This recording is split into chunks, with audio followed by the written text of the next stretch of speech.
गंजाम जिला रंगेलुंडा ब्लॉक अंतर्गत सातकुटुणी पंचायत झाड़ांकुली ग्राम बर्तमान मुझे एवं ये देखो मो सहित ग्रामवासी मैंने जोड़ी जाइए तेबे यही ग्रामर कोठघर ग्रामवासी द्वारा निर्मित होती कोठघर को मान्यवर इस्पात खनि एवं परिवहन मंत्री विभूतिभूषण जेना करकमल यही कोठघर आज उद्घाटित होती कह गले ग्रामवासी मन में एक प्रकार खुशी लहरी सृष्टि होती जेहेतु कोठघर माँ को उद्देश्य कोठघर निर्माण कर माँ नाम कोठघर माध्यम ग्रामर समस्त उन्नति हेबो एवं जो तैल संप्रदाय व्यक्ति विशेष एटार अच्छे से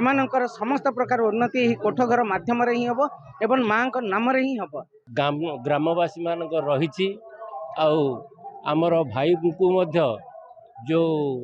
दायित्व दि जाइटा ए गाँव रे दीर्घ 30 वर्ष है दायित्व नथिला कौन सी भल भाईंकर तांको आज दायित्व दे सम्मान करिचु। भविष्य रे आमे जिमिति गरीब मानकर सेवा शुश्रूषा पिला मानकर शिक्षा सबू सुचारू रूपे पालन करने बद्धता प्रकाश करुछु। सुशांत कुमार साहू केंद्र सभापति आज कार्यक्रम आमर झेड़ांकुली ग्रामर आमे भल भाई रूपे जो 30 दीर्घ दिन है मन करूँ आज जो सेवा मनोती करी आमे मुन्ना साहू को उपयुक्त लोक को बाछिकी जो गाँव सेवा गरीब निशाय लोक पाठ पढ़ा घर झील शाशुर झील को समस्त दायित्व जो उल्लास साहू अच्छा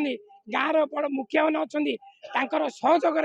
ए मुन्ना साहू को जो आम दायित्व अर्पण करूँ सी दायित्व दायित्व नहीं तुलाइबे सचुर रूपे आमर आज कोठघर प्रतिष्ठा निमंते सबू आयोजन करा भल भाई निमंते बाची आमको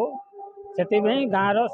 सहयोग ये करने आम हाथ बढ़े आमर आसते विभूति भाई आसते आज विभूतिभूषण जेना आसते उद्घाटन कर सफलता ये कले तेणु ये आज ग्रामवासी माने यही झाड़ांकुली ग्रामर अधिवासी माने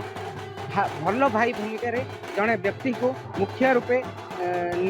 निर्वाचित कर से होचंती मुन्ना साहू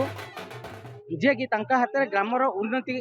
को समर्पण अर्थात से ग्रामर समस्त प्रकार उन्नतिमूलक भूमिका नियोजित रहिबे एवं ग्रामवासी माने सहायतार हाथ बढ़ाइबे। तेबे एठी समस्ते एक प्रकार